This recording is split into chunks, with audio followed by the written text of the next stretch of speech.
लाल तो चला गया, एसआईटी से तो वापस नहीं आएगा। ये शब्द एक पिता के हैं।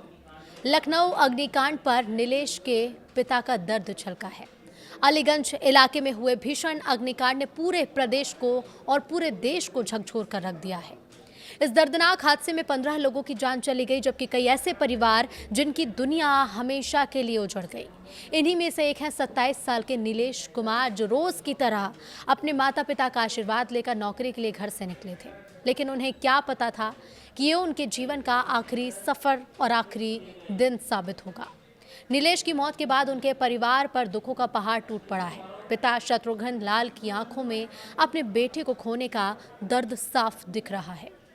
उनका कहना है कि इस हादसे के लिए पूरी तरह से सिस्टम और सरकार ही जिम्मेदार है। वो सवाल उठा रहे हैं कि जब सुरक्षा मानकों के नियमित जांच होनी चाहिए थी, तब आखिर लापरवाही क्यों बरती गई।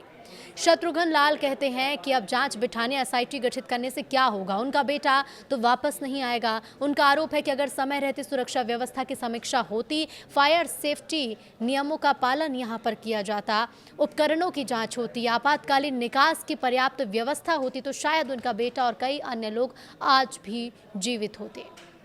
परिवार का दर्द यहीं खत्म नहीं होता। नीलेश की मां अपने जवान बेटे को खोने के गम में बेसुध है। बेटे के शव को देखकर उनका रो रो कर बुरा हाल है। घर में मातम पसरा है और हर किसी की जुबान पर सिर्फ एक ही सवाल है कि आखिर इस त्रासदी का जिम्मेदार कौन है। दूसरी तरफ इस हादसे को लेकर कई गंभीर सवाल भी खड़े हो रहे हैं। जानकारी के मुताबिक फायर विभाग की टीम सूचना मिलने के महज 2 मिनट के भीतर मौके पर पहुंच गई थी, लेकिन जब तक राहत और बचाव कार्य शुरू होता, तब तक घना धुआं पूरे कॉम्प्लेक्स में फैल चुका था। धुएं के कारण अंदर फंसे लोगों तक पहुंचना काफी मुश्किल हो गया था। स्थिति इतनी गंभीर कि फायर कर्मियों को धुआं बाहर निकालने के लिए कॉम्प्लेक्स के बगल में बने मकान की छत पर पहुंचना पड़ा।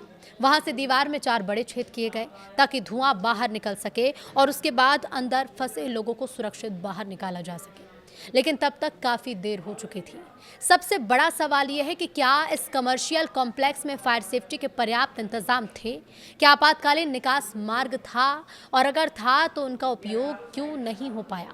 इन सवालों के जवाब अब जांच एजेंसियों को तलाशने हैं।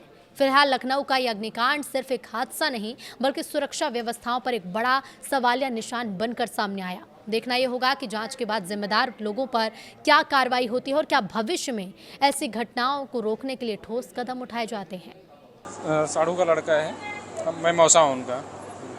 ये रहते थे हजरतगंज में, मार्टिनपुरवा में।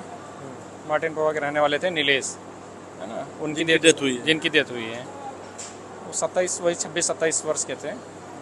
तो सेंटर में आकर तो आपके पास क्या फ़ोन किया था? जब नहीं, फ़ोन नहीं आया हम लोगों को, तो बाद में ही याद आया कि वहाँ से फ़ोन, जब ड्यूटी से वापस आना था, सेंटर क्योंकि क्लियर नहीं हो पा रहा था कि वही सेंटर है वो, क्योंकि लाइब्रेरी दिखाया जा रहा था कि लाइब्रेरी में आग लगी हुई है और कंप्यूटर सेंटर में आग नहीं समझ में आ रहा था, क्योंकि जल चुकी थी बिल्डिंग। तो नहीं याद आया। शाम को 7-8 बजे जब ड्यूटी से वापस आना था, तब याद आया कि जो है वो लोग जो है यहाँ पर जल गए।